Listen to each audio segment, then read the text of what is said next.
Romains 8, verset 14. Car tous ceux qui sont conduits par l'Esprit de Dieu sont fils de Dieu.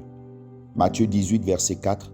C'est pourquoi quiconque se rendra humble comme ce petit enfant sera le plus grand dans le royaume des cieux.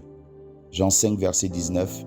Jésus reprit donc la parole et leur dit, en vérité, je vous le dis, le Fils ne peut rien faire de lui-même, il ne fait que ce qu'il voit faire au Père, et tout ce que le Père fait, le Fils aussi le fait pareillement.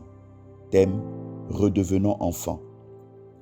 Alors que ce n'était pas prévu et surtout suite à certains retours que j'ai eus concernant le thème précédent, la clé de la prière efficace, il m'a paru judicieux d'insister encore sur la nécessité pour le croyant de marcher et prier vraiment sous la conduite de l'Esprit.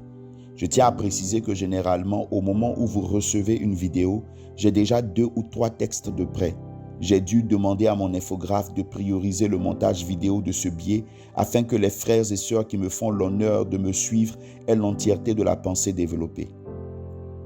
Voyez-vous, je ne voudrais surtout pas qu'en parlant des différentes formes de prière qui tiennent compte de la croix, que celles-ci soient considérées comme des formules magiques qui, si elles sont appliquées, marcheront à coup sûr. Parce que sachez-le, le secret de la vie de prière efficace, ce n'est même pas la prière elle-même. Non, non et non. L'erreur que nous commettons souvent lorsque des éclairages nous sont donnés par Dieu, c'est de donner plus de considération à ce moyen que Dieu nous révèle qu'à Dieu lui-même. Samson a par exemple réussi à tuer 1000 Philistins par le biais d'une mâchoire d'âne que Dieu a mis à sa disposition. Et au lieu de donner la gloire à Dieu, regardez ce qu'il a dit dans Juge 15, verset 16, et je cite. Et Samson dit, avec une mâchoire d'âne, 1 monceau, 2 monceaux, avec une mâchoire d'âne, j'ai tué 1000 hommes. Fin de citation.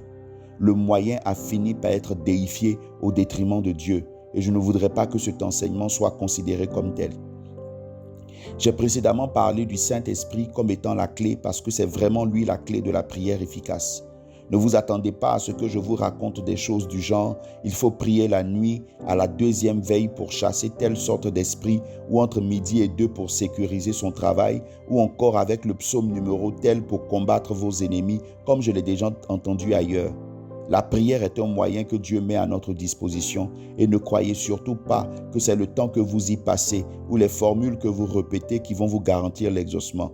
Matthieu 6, verset 7 et je cite, « En priant, ne multipliez pas de vaines paroles comme les païens qui s'imaginent qu'à force de paroles, ils seront exaucés. » Fin de citation. Ce que Dieu a toujours voulu, c'est de nous voir être dépendants de lui.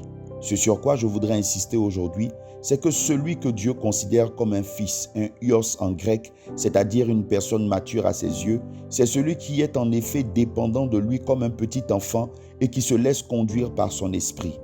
Dans l'entendement humain, le fils est celui qui est autonome, qui prend ses décisions tout seul et qui n'a pas besoin de papa. Il habite chez lui, il paie tout seul ses factures, il est financièrement indépendant, etc. Et il utilise les principes acquis dans son éducation pour se réaliser dans la vie sans avoir besoin de s'en référer à son père. Et c'est ce que nous voulons malheureusement transposer dans notre relation avec Dieu. Pour rester collé au thème du jour, on parle souvent des 7 principes de la prière ou les 40 pas vers l'exaucement. Je caricature un peu, je l'avoue. Mais ce n'est pas ainsi que Dieu nous veut.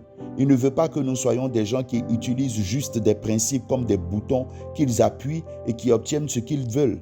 Dieu nous veut humbles comme des petits enfants qui reconnaissent que sans lui, ils ne peuvent rien faire et qui réalisent qu'ils ne savent pas quoi demander tout en permettant au Saint-Esprit d'intercéder pour eux, selon Romains 8, versets 26 à 27. Jésus, en tant que Fils de Dieu sur la terre, a reconnu qu'il ne faisait rien de lui-même. Et justement, nous ne devons rien faire de nous-mêmes. Affranchissons-nous de cette pensée d'autonomie et acceptons de dépendre de Dieu dans notre vie de prière. De manière concrète, cela veut dire ne mettez pas votre foi dans la prière elle-même, mais mettez-la en Dieu et suivez ses instructions. Souvent, vous serez emmené à parler en langue dans certaines situations, à imposer les mains ou non selon 1 Timothée 5, verset 22, à chasser des démons, à faire des supplications, etc. Comme un enfant, suivez les instructions de papa avec humilité et gardez les yeux fixés sur lui. Je vous laisse le verset suivant pour la route. Ésaïe 30, verset 21.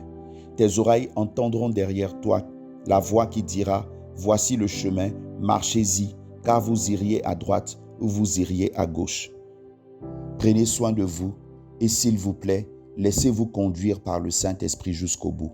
Fraternellement, Frère Will.